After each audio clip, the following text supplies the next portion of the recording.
Could you just take me through that day when you were caught in the ambush and when your sister Heather was killed? It was the 14th of July 1984.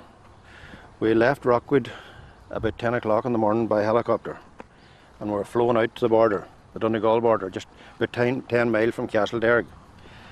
There was another brother of mine with us too. There were three of us in the one family in the same patrol. We were doing a foot patrol along the road just, and we had stopped the car. Heather was directly behind me, and when we had stopped the car, I went back to speak to Heather. And when I got up to walk away, the explosion went off. There was a bomb set off just the side of the road, and Heather was still alive at that time. I was blown to the ground and I had a collapsed lung and back injuries.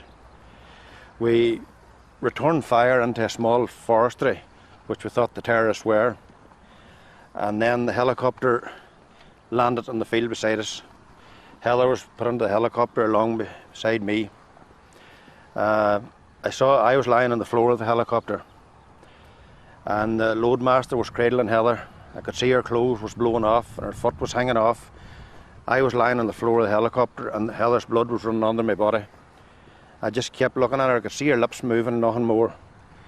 Do you remember your last words to your sister Heather that day? Yes, I went back to speak to Heather, and we were looking at a map, and I said to Heather, "That's where we are there."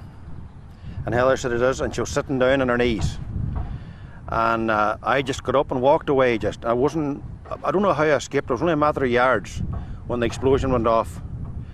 I was blew into the crater, and a few seconds after that I heard my brother shouting from the back, "She's still alive." So he obviously seen her lying there but she wasn't speaking.